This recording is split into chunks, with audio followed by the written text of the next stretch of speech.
Hey everybody, Dylan Bowman here, one of the founders of Freetrail and the host of the Freetrail podcast. Thank you for watching our video podcast. A couple of things before we get started. Number one, please do join Freetrail Pro, our great community for trail runners from around the world. There's a lot of great perks involved in that membership, and we would love to have you on board. Number two, a big thank you to our sponsors here in the video podcast. We don't do real commercial breaks, so I just want to give them a major shout out on the front end here. We have some discount codes in the show notes that you can take advantage of.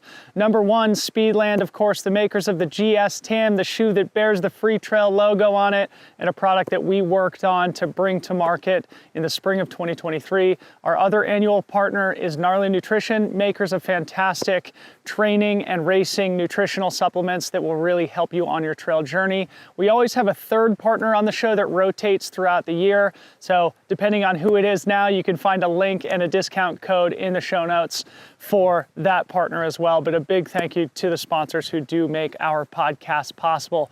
Number three, last but not least, we would really appreciate it while you're here to smash the subscribe button on the Freetrail YouTube channel. You can also click the bell icon to get notifications whenever we post new content. We are working very hard to keep you inspired, informed, and entertained here in the great sport of trail running. Thank you so much. Enjoy the show. Okay, welcome back to the podcast and welcome to 2024. This is the first real podcast we've recorded this year. Joining me now, my co-host and my wife, Harmony Bowman. Harmony, welcome to the show. Hello, hello. Thank you. Long time no see. A long time no see. Pretending as if we don't work within feet of each other all day, every day. But great to have you back on the show. And you're going to operate as our host here today. We figured we would do an Ask Me Anything podcast, something I haven't done for a couple of years. We put out a prompt on Instagram, and we got a bunch of great questions from the digital trail running community. So we figured we'd tick through a few of them here to get the year started. All righty, let's go. Should we get started? Let's get started. Okay, from GF Skier. What was your job before you left to commit to Freetrail? Question. Good question. I think we should go back 2 jobs and then trace the line to where we are today. 2 jobs ago was when you and I met. Like all great marriages, you usually find that person at work. That was how it was for us, working at the Little Nell Hotel in Aspen, Colorado. I worked in the front office. Harmony worked in the restaurant. And this is what, 12 years ago? I think even long. I think almost 13. Almost 13 years ago now. Anyway, my job, I think this is relevant to where we stand today. And you can add whatever perspective you want also, Harmo. My job was basically to be the fixer in the hotel. And just to paint the picture for everybody, the Little Nell is an institution in Aspen, Colorado. One of the greatest hotels in the world, the only 5-star 5-diamond hotel in town in what is obviously a luxurious skiing and mountain destination. And because of that fact, it obviously attracted some of the wealthiest clientele in the world. And 99% of those people were great human beings. And you and I both have fun stories of having interactions with, names that we would all recognize. But that other 1% was not so easy to deal with. And it was my job basically to handle all the problems in the hotel, to basically stand in the lobby wearing a suit until some catastrophe happened. And then I operated as the diplomat that tried to make things right, that comped hotel nights and restaurant bills, etc. And anyway, I think it's relevant to the story just because of the fact that, I don't know, I feel like that's maybe part of, I don't know, what I try and do here too, is to be sort of a diplomat and be a peacemaker and to, develop relationships with people. And that was very much what I did at the Nell. And yeah, it brought us together. While I was upstairs having the time of my life working at Ajax Tavern. Best place in the world. The Nell is truly a very special place. And we both still have a lot of really close friends from those days, including a couple of people who've been on the podcast. Like the first episode of the show was our friend Carlton McCoy. And hasn't Sabato Sagaria has been on the show. And then, people like Ryan Hardy, who's a famous chef, and Bobby Stuckey, who's a great athlete, but also a master sommelier. Like a lot of famous people in the food and beverage and the hospitality world pass through the Little Nell. And we were lucky to spend some time there too. But I think you should also talk about the job that you had after that for maybe 10 years. Yeah. So more. What happened was you said, "Hey, I'm ready to stop being a ski bum and get my career started. And I want to move to San Francisco." And I said, no, wait. Yeah, you said worst place ever. I'll never move there. Yeah. You were furious. I said, "I've got the dream setup here. I don't want to move to a big city. Come on, we live in Aspen. Like, why would we do that?" Anyway, you successfully persuaded me to take the leap, and obviously it's turned out. The first time I took you on a run, didn't we see a whale breaching under the Golden Gate? I was like, this happens all the time. I promise, it's a daily occurrence. Spiritual experience. So I took the leap to chase you, and thank goodness I did. And now obviously we make our home here in Marin County. But when I made that decision, the universe opened up the opportunity that you just referenced. I worked for a company called Hypoxico Altitude Training based in New York. So I was working remotely well before working remote was cool. This is like circa 2014, probably 2013, actually. And yeah, worked there for 9 years. Basically what we did was simulated altitude technology. So my job was basically I worked mostly in sales and sort of a biz dev role, kind of like sourcing new deals and shepherding them through, start to finish. And we worked with a lot of the top athletes and professional sports teams and Olympic federations, universities, research institutions, just basically creating simulated altitude environments for mostly athletic applications, but also scientific and research and stuff. And that was great. And I still am very close with my colleagues from that era in my life too. But as you recall, during the pandemic, I got very restless and really wanted to make a change, as positive as that part of my life was, which ultimately led to where we are now with Freetrail. But I would say if the Nell's contribution to where we are now is enhancing my abilities as a diplomat. Hypoxico is more like enhancing my business acumen, especially in that intersection between sport and business. And anyway, a lot of great memories from both those experiences that I think have contributed well to Freetrail. But that's my answer for question number one of what my career was before this silly operation. Awesome. Okay, next question. Liam, give us a sneak peek into your prep for a podcast guest. So this is kind of different depending on the circumstances, depending on how well I know the guest. Obviously, I read a lot of things. I go through social media. I rarely will tune into a person on another podcast just because I don't want it to kind of influence the way that I do my show. I really love to read things. So, any articles that have been written on iRunFar or Trail Runner Mag or Ultra Running Mag, or especially what the person has written themselves. A good example of this recently is Ben Dhiman, who was on the show. And I stumbled upon his Substack and I just read for 3-4 hours, every post he'd ever written on his Substack. And I would definitely encourage everybody to go subscribe to it. And you take amazing notes too. Yeah, sort of sometimes. It seems like I think the best podcasts are the ones where if I have an outline that I don't really look at it that much, or doesn't really inform the sequencing of the conversation, that it just kind of happens, that I have a sense of what I want to talk about and then it evolves organically. I would say what I like to do, and what the hardest thing is to figure out what the guest wants to talk about. And this is an important thing, I guess, to mention is you really need your guest to want to talk about stuff.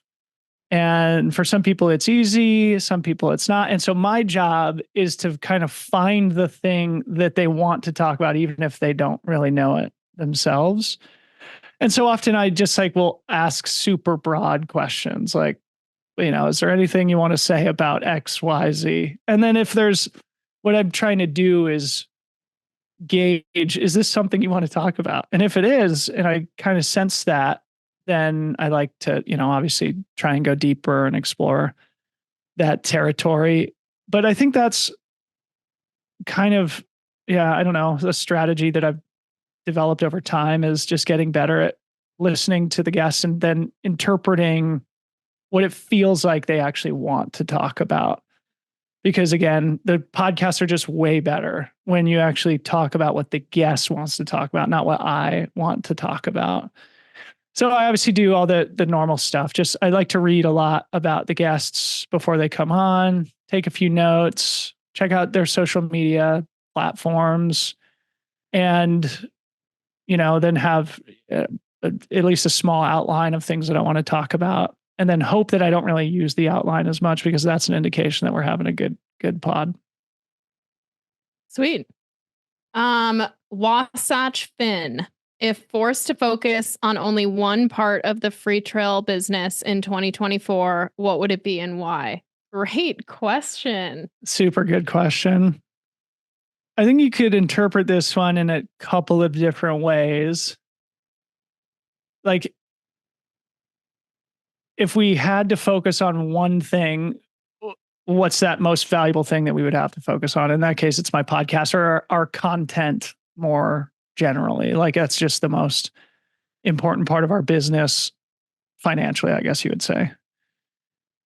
You could also, I don't know, if you're thinking about like what you want to focus on. Like if you want to focus on in 2024, I think speaking for both of us, and feel free to add your color here too, the community is the thing, right? Like that is the thing that we both enjoy the most. And see so much potential. Yeah. And just like that makes it feel like everything's worth it, and is a really important part of our personal lives now too. It feels like, it's really the community, the Freetrail community is really kind of merged with our personal community in a lot of ways. And that's been really rewarding. And we've developed great friendships with so many people around the world now. And so it's pretty much like year number 3 of really trying to make this a thing. So if to answer, but the question saying if you were forced, which insinuates maybe it's what's most important to the business. In that case, it's the current content. time. Yeah, it's content podcast. Content in general, podcast specifically. You love recording podcasts. I do enjoy it. I do really enjoy it. I think the thing though that I feel like has the most potential that I want to focus on, yes, is our e-commerce. And we have some ideas about what we might do in that regard, that I think, would be meaningful for the business and also good for the community. And, we'll hopefully make some progress on that front. To this point, we've basically just sold t-shirts and hoodies and hats and socks and stuff. And thank you to everybody who's listening to this who owns a Trail Running Will Save the World t-shirt or a Freetrail hoodie or something. Really appreciate all of you. But yeah, we'll hope to maybe develop that a little bit more here in 2024. So long answer to Finn's question there. You're focused, yeah, so. A lot of things to focus on. Not a great question. Or I'm sorry, not a great answer. Not a great answer to a good question. Yeah. Okay, next question. Nina asked, how did you have faith that Freetrail would work to take the leap? Basically, so yeah. So I mentioned this a second ago, but during the pandemic, the early stages of the pandemic, I was like so restless. You remember this? I had a great job. I loved my job, but I've been doing it for 9 years. I was also like in a frustrating place in my athletic career too. Like I just felt that I was ready for big change in life. And you remember this. I was pretty miserable, just desperate for big change. And anyway, yeah, what gave me the faith? That's the question. Yeah, the question was, how did you have faith that Freetrail would work? Like, so that you took that leap. Yeah. And I'm guessing it means like the leap from leaving a secure job Yeah. to So going all in on something new. I think the faith came second. First, it was the restlessness, right? I just that feeling that I was like standing on the precipice of the next chapter of my life. Wasn't really sure what that looked like, but just was ready for it in whatever mode that it took. And actually, you remember this too. Remember, I closed an important deal at work, and you and I had been talking about maybe it's time to make a change for months, probably at least a year at that point. And after I closed that deal, I talked to my boss and it just came out of my mouth, bro, it's time to start planning for life without me here at the business. Totally unplanned. Didn't go into that conversation with a feeling that I was about to basically put my notice in at work, but effectively I did. My boss and I, his name's Brian Ostrike, still a great friend and appreciate everything, that we were able to do together professionally. He understood, and I gave him, several months, I think probably 3-4 months before I ended up exiting officially, and we still stay in touch. And, but yeah, that put our back against the wall big time on Freetrail. And it was at that point where it was like, okay, like this needs to work. This is before we had a kid, but still it felt like a high consequence situation. I think, the faith thing is an interesting comment. Like that is the right word because. But it's not like you don't have, it's not that you don't have faith, but I feel like you struggle with that. I do. And it's almost more like it was desperation that pushed you to make something work. But not desperation, that's the wrong word too, but you struggle with having faith that things will all work out. I still, to this day, every day, struggle with at least like a superficial anxiety about, is this a thing? Will this work? But there's always been the underlying feeling or intuition that this is a thing and it deserves to exist. And I love doing it, most importantly. But yeah, at the end of the day, it's not been without a lot of anxiety to leave a very comfortable career. It was still in the world that I love, which was sport, right? That I wanted to do something else and something new. And maybe sensing that my motivation was changing athletically and channeling that in a different direction, which has been sort of building this business. But even though I do struggle with that superficial doubt every single day, underneath it, there is the faith that like this, we're on to something, this is worth it. And we just have to keep our head down and good things will continue to happen. And they have started to happen, which is just like so rewarding. So maybe that's the. So like I feel like you started Freetrail with like just knowing that what you wanted to see in the sport, like podcast or otherwise, didn't exist, and just intuitively knowing like it needed to exist.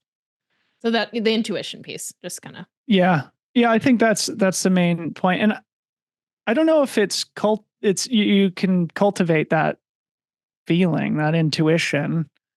I think even though I struggle with doubt, when the hard times, it's easy to default to, well, at my deepest level, if I'm really truly listening to my gut, it tells me to keep going. And we do.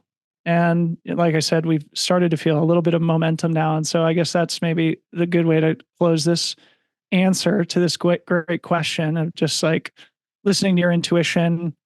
I don't know if faith is something that you can cultivate, but in hard moments, it is a valuable thing to fall back on. But you have to feel it like sincerely. Otherwise, you're probably in for a lot of pain. So I would encourage, even though it is so hard, I would encourage anybody to try, because it has been really rewarding in a lot of ways. And yeah, grateful to have a lot of great people who also have helped too, yourself included. Cool. Devin asked, this is a fun one. Who is on your Mount Rushmore of trail running? Geez, this is getting harder now in like the modern era, because you have to include people from the past. Do you? Like, can you make a past Mount Rushmore and a current? Like, it should probably just be current, or it's too hard, right? Well, we Courtney's could and workshop it. I mean, okay, so Courtney. the obvious ones that have to be on there. So Mount Rushmore, by definition, is for individuals. So there's 3 no-brainers, right? So Anne Trace and Courtney DeWalter, Killian Jornet, sort of have to be on Mount Rushmore, which leaves the 4th. And the 4th, you could make an argument, Francois. You could make an argument for Jim. You can make an argument for Matt Carpenter. You can make an argument for Scott Jurek, obviously. It's hard, that 4th spot. And removing bias also, because I'd love to just give it to everybody. I'd probably say Francois, just given the 4 UTMBs, 5 Diagonal des Fous, John Muir Trail. He was second at TNF 50. People forget that too. Now he's recognized as this long course god, but the dude can rip also on non-technical California trails. And I just have a lot of respect for the guy. So maybe that's what I would say, with honorable mentions for those other awesome athletes. We should start the Trail Running Hall of Fame, by the way. Totally. The Mountain Bike Hall of Fame is in Fairfax, not far from where we are now. So maybe we'll start the Trail Running Hall of Fame. Kate Courtney done like cool awards there and stuff. Yeah. It's a pretty sweet little institution, actually. Yeah. It's a fun idea. I like it. Okay, so what? Anne Trayson, Courtney, Killian, Francois. All right. Well. Okay. From G Mart Runner. Who were some of your peers when you started racing trails, and where are they now? That's a fun one, because when I crewed you way back in the day, or went to races like Run Rabbit Run, it was such a different scene. It was. Like going to a race now, it's completely different people. Totally different. I guess you were probably more in the Colorado scene too, so it's a little bit different. Yeah. Like Zeke and... Mm-hmm. So the name that comes to mind first was my original trail running hero, a guy named Ryan Birch.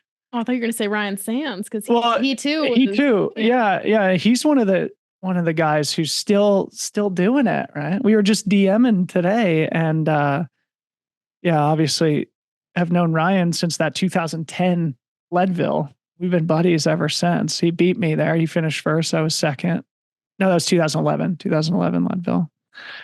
Anyway, the first name that came to mind was Ryan Birch, who was my original hero. He won the Silver Rush 50 miler the year, I think it was 2009, was my first 50 miler, and he won that race. It was my first ultra, first 50 miler, and he beat me by, I don't know, an hour and a half at least. And I was just like, this guy is an absolute freak. What a physical specimen.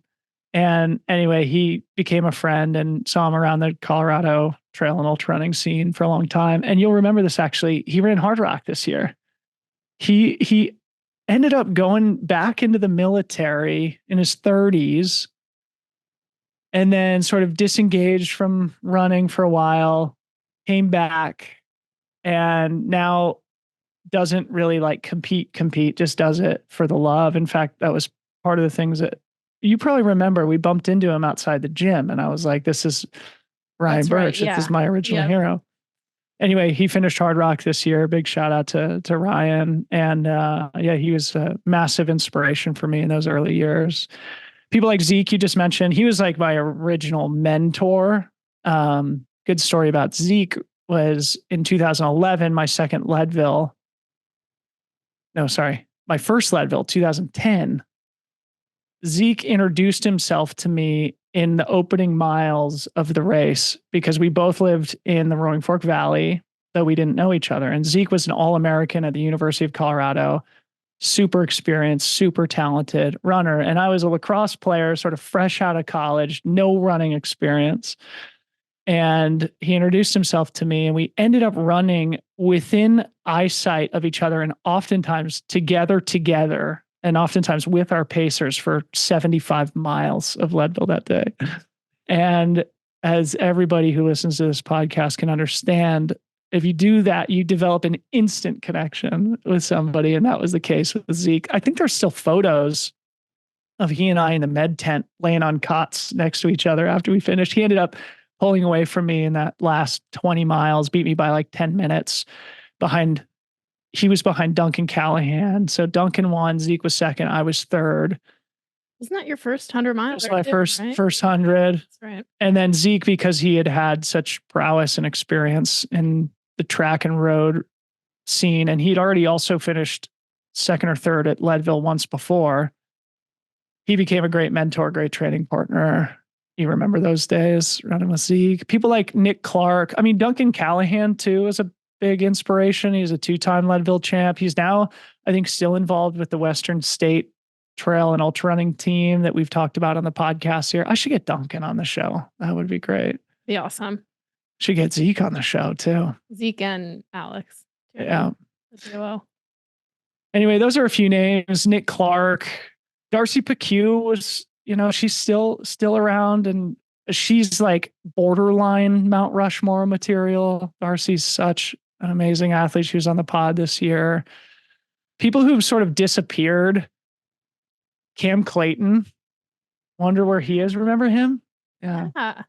I haven't heard about him in a long time. And then like you have the people that disappeared and came back, like Chris Fargo. That we're forgetting, like Hal Kerner. Yeah. Obviously. Like there were he was around at every race. Yeah.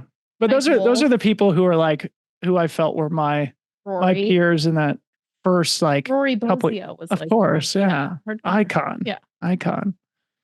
I think she just had a baby. Shout out to Rory.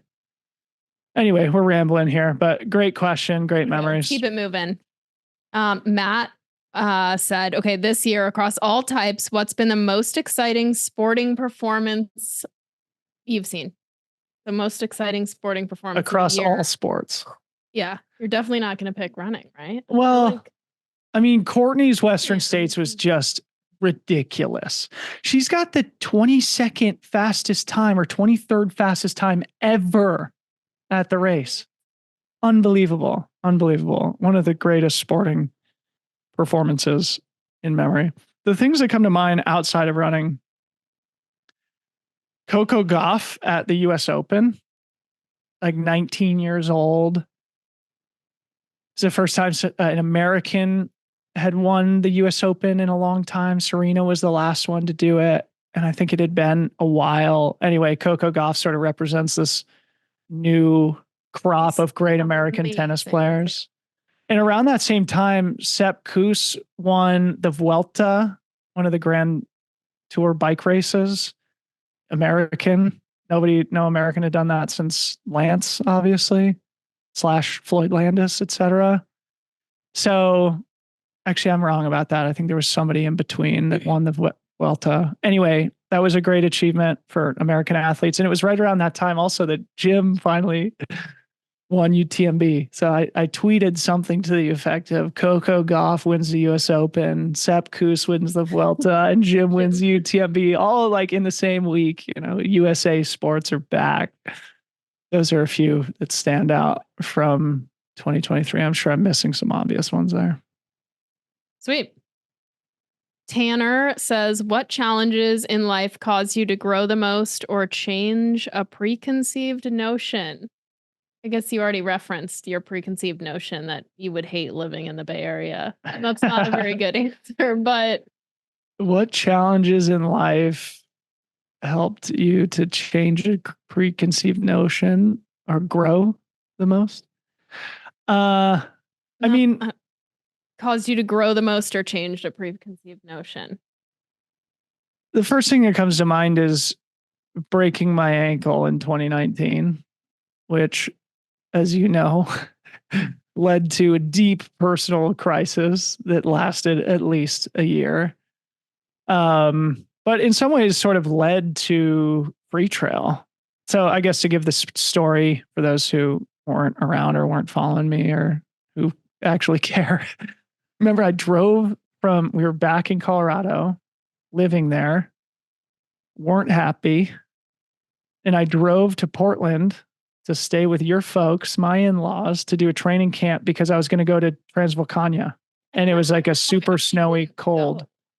Anyways, whatever. Yeah. Yeah, I You don't were just remember like, either. I need to leave Colorado. So I drove to go stay with the in-laws to do a training camp in Oregon before Transvolcania. This is April 2019. And stopped in the Columbia River Gorge, not far from where our race course is now. Camped in my truck and was going to go out for the first big training run of this training camp leading into what was my first big race of the season. And I went up Mount Defiance and came back down. I was about a mile from my truck, rolled my left ankle horrifically, felt. That's right. I had flown to Portland because you called. Oh, right. Yeah. So you flew and I drove. Yeah. But anyways. So I rolled my ankle, heard and felt just a disgusting pop in my left ankle. Instantly knew there was a major problem.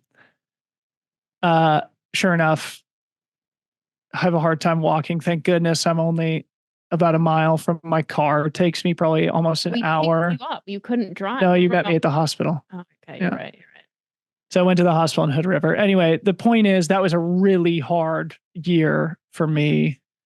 But it was the first time where I started thinking, okay, you got to start preparing for life after being a pro. I was 33 at the time.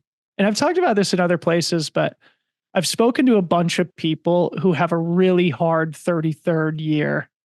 Something about that time in your life where you're exiting youth officially, where the finite nature of your athletic ability starts to become much more apparent, where a lot of your friends or peers, people you compare yourselves to are developing cool careers and you're starting to think, well, what am I doing? And when I broke my ankle, it was like, okay, this might be the end. What do I do? And it was not fun for me. I was deeply depressed for a long, long time. And ultimately, though, it provided the space to finally start my stupid podcast, which obviously was transformative. So I think like all those hard moments in life, there's some pearl of wisdom or some perfect serendipity to it that creates space for whatever's next. I mean, I think you probably had a preconceived notion that there was nothing better in life than being a professional athlete in some form. It's what I always wanted to be. That always triggered a change, a painful and long change of realizing that wasn't the only thing that mattered in life. Mm-hmm. And being physically fit and in whatever sense you were wasn't the most important thing to you. Yeah. And that there was more to life. Yeah. So that was probably, it was a big year of growth and change. It did take forever for me to come back around. It was really when we mentally and emotionally yeah. and physically. Yeah. I mean, it took me at least a year to have confidence to run on trails again without my ankles folding in half. Shout out to Matt Walsh, multiple time podcast guest. I've talked about this a bunch on the show, but he was a major help. But honestly, it was like when I started the podcast that I started to more or less come out of it and feel a new sense of excitement about a new thing. And, you can't underestimate or overstate the galvanizing force that just being excited about something is in life. And that's something you and I have talked about, is just like making sure as we get older to always have hobbies, always have things that we like hobby judge each other to see who has more hobbies that they love and enjoy. We have a lot of hobbies, I feel like, so that's a good thing. Yeah. And they're not all running. Anyway, that ankle break in 2019 is the thing that probably in recent memory created the most growth. You grew up a lot in that year. I did. You did. Yeah. Okay. Brent asked, what's your favorite book and music? So favorite book, I mean, is Barbarian Days. Oh, duh. Mine too. Both of ours. Best book ever. I'd say the best book I read last year was Rick Rubin's book called The Creative Act, which is great. Quick read, inspiring, especially if you're working on anything creative or entrepreneurial, about the sacredness of the process and the highs and lows that come with it, and the different phases that he articulates in it. I remember the building phase, he calls it, the crafting phase is what he calls it, where you just have to put your head down and keep going and have faith, to that earlier question. And there's a mystery there. You're never sure that it's going to come around, but if you keep tinkering on whatever problem, you gain something from it. So that's a great book. Another great book I read this year is called Alchemy by Rory Sutherland. And actually, the way I found out about that book was hearing Rory Sutherland on Rick Rubin's podcast. And I would say that is a top 5 podcast I've ever listened to. It's like 4 hours long. It's certainly one of the best podcasts I listened to in 2023. I'll link to it in the show notes. But that book, Rory Sutherland is a ad executive. He worked at Ogilvy. I think Ogilvy. I feel like I remember you mentioning this. Anyway, Yeah. It's all about the value of non-consensus thinking and doing things that are irrational. And he has a very quick wit. And if you listen to the Rick Rubin podcast, it's just absolutely fascinating discourse about, because he's an advertising guy. So he's all about human behavior and psychology. And he's incredibly educated on that. I don't know if it's academically educated or just professionally educated through what he's done for decades, but Rory Sutherland's book, Alchemy, is another great one. Music, I don't listen to very much you music. Threatened at our wedding to have podcasts playing. I was like, this is so terrible. You like the one like thing to that, dance, but you don't like at weddings. Like, you're a great wedding guest.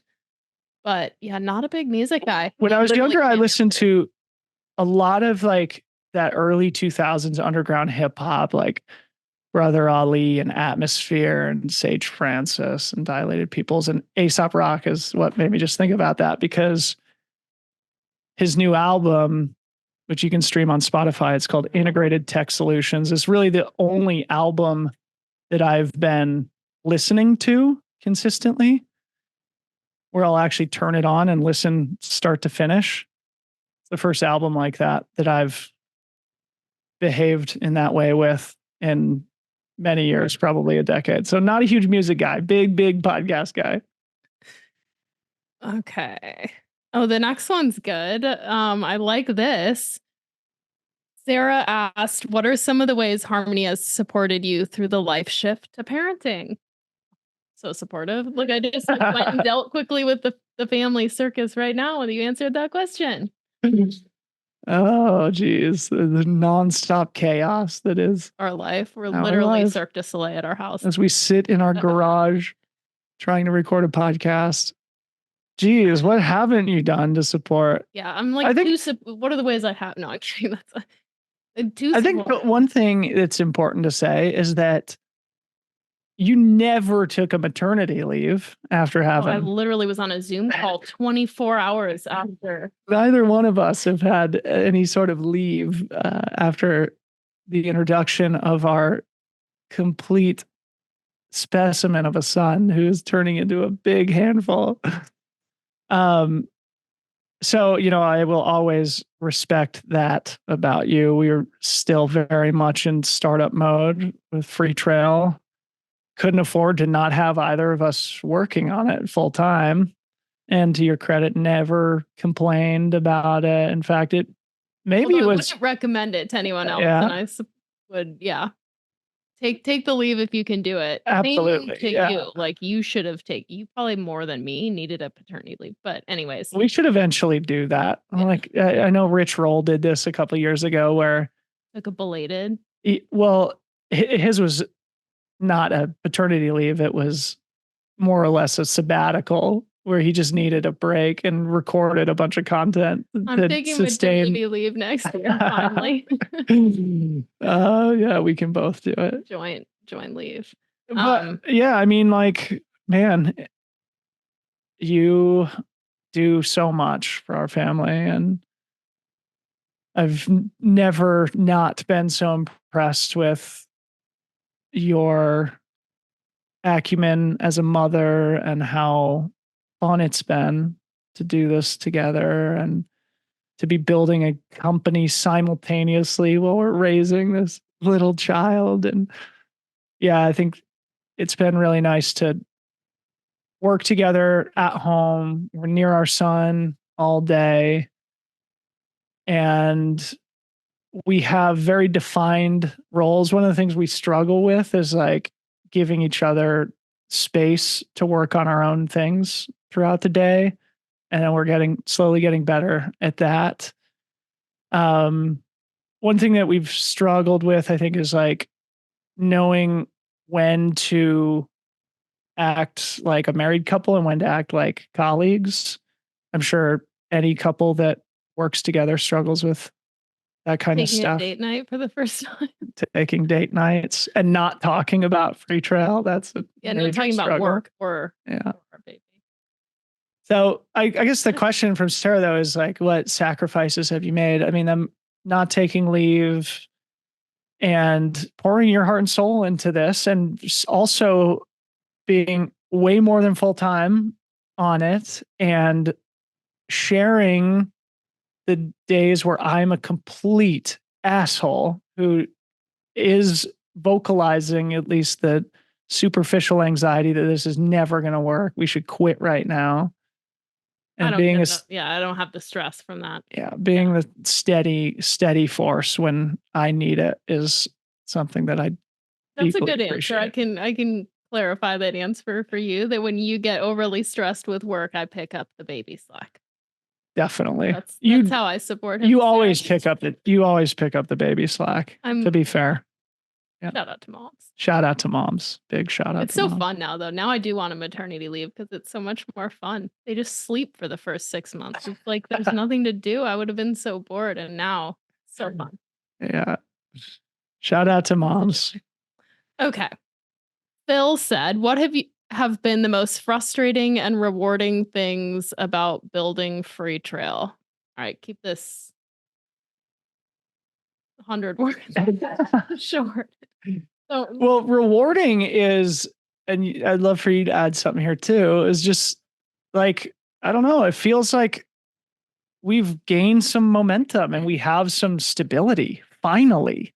Hugely rewarding. So just to pull back the curtain, this past weekend, we had a little bit of a team offsite where we just went deep on the business, all the things we do, where we're executing well, where we can be more efficient, where we can grow, and actioned a lot of really important takeaways from a weekend of just deep contemplation. And one of the major takeaways was, geez, we're actually in a good spot. And it just feels incredible. You want to add anything there? No, the only thing I'll add is that I feel like you've been a lifelong loved being an employee, and I've had a lifelong entrepreneurial spirit, like started a business when I was little, and I had a business before Freetrail that didn't make it during the pandemic, which is another story, but it is very rewarding to work on something entrepreneurial with people that you're friends with or potentially married to, and see like that you start making progress. Like that is, oh my God, it feels so good. Because the thing that I suck at is finding any security in that, because my mind immediately goes to what should I be paranoid okay, so that's about. frustrating for you. That's a frustration. I'd say Second that beer. Yeah. no, I would say the thing that's been frustrating has been recently because but I've been like taking some heat. On And the internet. yeah, and I'm a sensitive person and I don't like it. And my instinct is to Want to call the person and get on the hash it phone out, with and it's like eventually you can't do that. Like eventually it's too much. Yeah. Yeah. So I don't know. Yeah. The second half of this year, The even though, internet's a mean place. yeah, It's also a wonderful place. And we know many people, but yeah, I Yeah. guess, yeah, that's tensions have been running high in the sport recently, as everybody who listens to this podcast knows. And with that, I've also become a focal point of more criticism. I mean, it's still 99% positive feedback, but the bits of negative feedback that I get is just like it really gets to me. Maybe that comes with the rewarding though, right? Like, don't they say you've made it when you have haters? When you have haters. I hope that's not true. Maybe it means, since I think, didn't I Mm. even get a stray bullet at some point? I got a little hate, so maybe that means I finally made it. I'll take the positive spin on that for us, but that is a big frustration. Yeah. What I will say is, like, on this podcast, I've probably been too transparent about how hard it's been and don't focus enough on how rewarding it's been. And especially now at this point where we're entering what feels like our third year of really trying to make this a business. It's been a little over 4 years since I started my podcast. And it feels like finally it's happening. And what everybody says when you bootstrap a company is that the first 3 years are miserable. And that was really the case for us. And yeah, and you do, aside from the stress and anxiety and like your sensitivity, you do love being entrepreneurial and creative and recording podcasts and preparing for your guests and recording the interviews. So you probably should harp on that a little bit more than about how difficult it is. Yeah. Yeah. And I don't know. I'd like to be transparent about it because I think it's important, and it's just the type of person that I am. And so, yeah, it's important to also be transparent that, like, it feels good now. Yeah, it feels good now. And I just have to say, like, thank you to the people who have been supportive of us, the people and the brands who've been supportive of us. And, I hope it comes across, but it feels like we try and do things for the right reasons. And there's been a couple years where it's just like, why isn't this working? Like, what am I doing wrong? And I feel the pressure as our at least symbolic leader of, like, I need to make this work for our whole team. Like, otherwise, like, that's my job. And I have not felt that I have lived up to that part of my job until really the last, like, few weeks, where we've finally got our path forward, at least for this year, and we're on steady footing. We've got great partners, and we're finally in a place where it feels like this might be a sustainable thing over the long term. And I just can't overstate how rewarding that feels. So awesome. Okay. Annie asked, what are your goals for 2024? Which I feel like kind of. I signed up for a race. Oh yeah. Okay, fine. Yeah, let's go there. You want to share what it is? No, maybe not yet. I'm not going to share what it is yet, just because, obviously things might change, but I'm signed up for a race. Things will not change. You're not allowed to back out. Yeah, I'm not backing out. I signed up for a race, which makes me want to get a coach and get serious, at least pretend to get serious again. And I'd love to be able to at least feel competitive once this year, like feel fit, not necessarily competitive, but feel fit. I mean, really the goals for 2024 is to be healthy this year. One thing that I have absolutely sacrificed in the last couple of years is my personal health. And it's because I guess another goal for 2024 is to deal with stress in a more healthy strive with way. Balance a little bit more. Because I have definitely not dealt with stress well. I need to get better at that. Things like meditation and, I mean, just like not relying on caffeine. Like, I definitely was like drinking too much. I mean, not, You always say that, but it's like you don't. no, it's you don't not drink healthy. that much, Not but healthy. yeah. What I mean is like, I want to feel primed and healthy. And part of that is having a healthy relationship with stress and being able to deal with it in ways that, don't involve substances. Yeah, caffeine. So those are the major goals. I'd like to be fit and try and race at least once this year.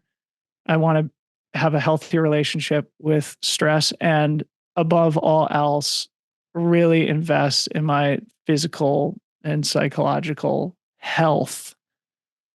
It's sort of a nebulous goal, but it's a big goal. And the most important goal of all. Yeah.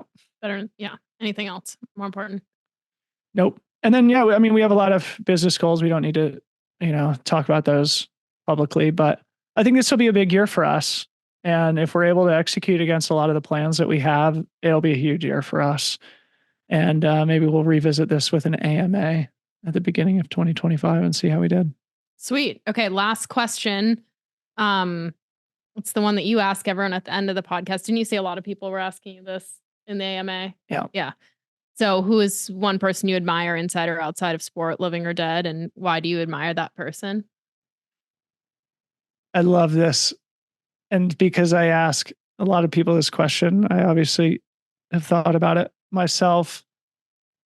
I think if I think about athletes, the two people that come to mind immediately are Craig Alexander and Roger Federer, who are both now retired. And the reason I admire those guys so much is because of the way their competitors thought about them. Like, not only were they the best in their era, Craig Alexander, professional triathlete, he won Kona 3 times. He won the 70.3 World Championship twice. Legend, Australian. Roger Federer, everybody knows, one of the greatest tennis players, if not the greatest tennis player ever. And both those guys achieved incredible things. But the coolest part about them was that those who they competed against had immense respect for them as people. I mean, Roger Federer's retirement speech was insane. It was unbelievable. Rafa Nadal, who was his biggest rival for 15 or 20 years, those guys did battle. Rafa Nadal is sobbing at Roger Federer's retirement speech. They should be arch nemesis. And Rafa is like a blubbering baby sobbing, seeing his greatest rival, but a person who he really respects, walk away from the game. And I just think that's something that everybody can aspire to, is like, be great at what you do, but do it in a way that doesn't compromise your values and that makes you worthy of admiration and respect. So those two guys in sport. And then in media, there's a couple. Bill Simmons, who I've talked about a bunch on the show, has always been a hero of mine. He's just a visionary in the sports media world. I think everybody who's come into sports media in the last 25 years has looked to Bill as an example. And I think one of the things that I try and borrow from Bill, he sort of pioneered this sort of idea of being a fan and an analyst. They call it a fanalist now. Like, he could talk intelligently about any team in any major sport, but he was not embarrassed to root vociferously for the Patriots and the Celtics, especially. Like, he's a Boston sports guy. And I always just appreciated that. And that's what I like to do too, because, I'd like to talk about the sport. I like to have an informed perspective about the sport, but also I'm not afraid to be a real fan of the top athletes in our sport too.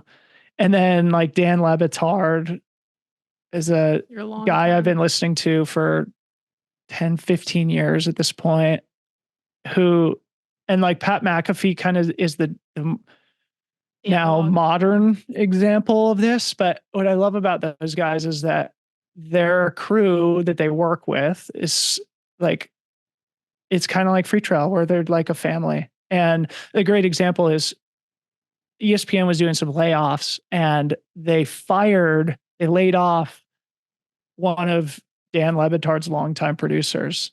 And he said, no, I will not accept that. Rehired the person on his own dime. And so he wasn't getting paid by ESPN anymore. He was getting paid by Dan. And anyway, it poisoned the relationship with ESPN so much, like he had felt personally aggrieved, and that this